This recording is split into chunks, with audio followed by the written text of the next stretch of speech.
Les plateformes de streaming prennent le pouvoir. Netflix redécolle et l'offre en France va encore s'élargir. Les studios hollywoodiens Universal et Paramount vont lancer leur propre plateforme. Votre invité Alexandre, c'est Philippe Bailly, président fondateur de NPA Conseil, cabinet spécialisé dans l'analyse des marchés médiatiques et numériques. Bonjour Philippe Bailly.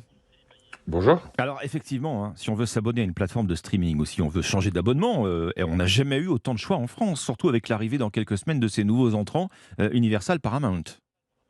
Exactement. Aujourd'hui, vous avez une bonne dizaine de plateformes de standards nationales, voire internationales, parmi lesquelles on va compter donc deux nouvelles offres. Paramount+, donc c'est non seulement le studio Paramount, mais ce sont les chaînes Nickelodeon, par exemple, pour les enfants, c'est Showtime, plus pour les adultes, etc. Hmm. Et puis Universal+, qui là aussi fédère des productions du studio Universal et puis des chaînes qui appartiennent au groupe. Bon, qui apporte une vraie nouveauté, une vraie différence par rapport à l'offre existante ?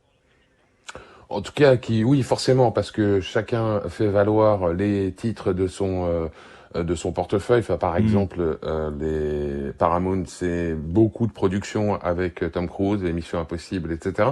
Donc oui, à chaque fois, il y a un petit peu plus à voir. Au final, ça fait des dizaines de milliers de titres potentiellement entre lesquels choisir au quotidien, si vous avez tout. Oui. Et Si on la a tout. difficulté, ça devient parfois de choisir, justement. Effectivement, alors c'est une question de temps, c'est certain, c'est aussi une question d'argent, c'est souvent le budget loisir avec l'inflation qu'on va raboter en premier. Est-ce que cette concurrence décuplée, c'est une bonne nouvelle pour notre porte-monnaie ? Est-ce que les prix vont encore baisser ? Alors, une annonce spectaculaire cette semaine, celle de Netflix, a été surtout commentée du point de vue de l'introduction de la publicité. Le fait donc que maintenant, en regardant Netflix, vous aurez un des forfaits dans lequel vous verrez une petite pub à l'intérieur et puis au démarrage, je dirais quelques-unes pendant le film ou la série. Ce qui est plus important encore, à mon sens, c'est le mouvement de prix. Jusque-là, pour vous abonner à Netflix, il fallait payer au moins 8,99 €. Et là, il n'en coûtera plus que 5,99 €, donc 3 € de moins. C'est un décalage très, très important, très Oui. significatif. Et à mon avis, c'est la marque que Netflix a pris acte de ce que vous disiez. Il y a un moment, un sujet de pouvoir d'achat, et continuer à conquérir des abonnés, ça veut dire aussi être capable de s'adresser à des gens qui ont simplement moins de pouvoir d'achat. Ouais, vous parlez de Netflix, c'est toujours cet opérateur qui se taille la part du lion en France. Netflix qui redécolle d'ailleurs. Oui, qui a enregistré un gain de 2,5 millions d'abonnés au troisième trimestre. Alors ça efface et ça fait un peu mieux qu'effacer les gains les pertes plutôt du début d'année. Donc en gros, en net, depuis le début d'année, ils sont à un peu plus d'1 million de croissance sur 220 millions, donc c'est Oui. pas absolument colossal. Mm. Et surtout avec des effets de vases communicants, enfin les zones dans lesquelles ça progresse, c'était des zones qui étaient encore relativement peu abonnées, en l'Asie-Pacifique notamment. En Europe, aux États-Unis, Netflix, jusque-là, était arrivé à une sorte de plateau. On va voir maintenant si cette formule à 5,99 permet de relancer la croissance des abonnements. Philippe Bailly, en France, il y a encore beaucoup de nouveaux abonnés à aller chercher. Je crois qu'un tiers des foyers français, ce qui est considérable, mais un tiers seulement, ont un abonnement. Alors, pour Netflix, on est de l'ordre du tiers. Si on regarde l'ensemble des services de la SVOD, on est plutôt à 50% des Français qui en ont au moins un. Il y a certainement encore des abonnés à aller chercher, à deux conditions.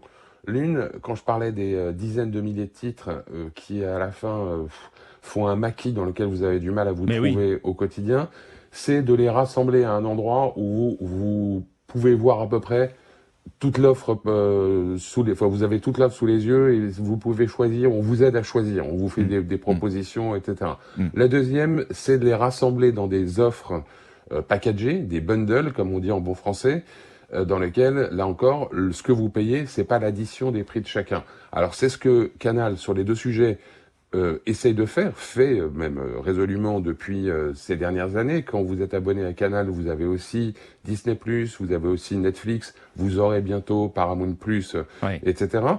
C'est ce qu'essaye de faire aussi Orange, Free et SFR. Voilà, vraiment, aujourd'hui, pour continuer à conquérir, il faut arriver à faire quelque chose de simple et évidemment tenant compte du pouvoir d'achat de celui qui est en face. Est-ce que cette diversité des offres favorise la diversité de la création ou est-ce qu'on est finalement sur des produits, de séries, de films très formatés, Philippe Bailly ? Est-ce que chacun veut son Non, Battle Royale à Squid Games, son Heroic Fantasy à la Game of Thrones? forcément, quand vous avez quelque chose qui réussit, ceux d'à côté essayent un petit peu de le copier, mais ça, c'est l'histoire éternelle. Non, globalement, la SVOD, ça a apporté de la fraîcheur en termes de création. D'abord parce qu'il y a eu beaucoup d'argent, il y a encore beaucoup d'argent qui est investi. Pour la Et là, création Netflix, française également, Philippe Bailly? Beaucoup d'argent pour la création française? oui, pour la création française également, mais parce que en France, dans tous les cas, que les plateformes le veuillent ou pas, elles sont obligées d'investir 20% de leur chiffre d'affaires. Ça, c'est le droit français. On aime bien mettre des taxes ou des obligations. Donc, c'est 20% de leur chiffre d'affaires qui doit être investi dans des productions, principalement françaises. Donc, je vous disais, le fait qu'il n'y ait pas de pub, historiquement, ça a aidé aussi les plateformes à libérer un peu la création. On n'avait pas à réfléchir quand on faisait une série à prévoir l'endroit où seraient posés les écrans, etc. Oui. Le fait que Netflix et bientôt Disney d'ailleurs viennent vers la pub, ça risque de pousser à une création un peu plus formatée. On va sans doute retrouver des choses qui ressemblent un peu plus à la télé alors qu'elles sont été davantage éloignées.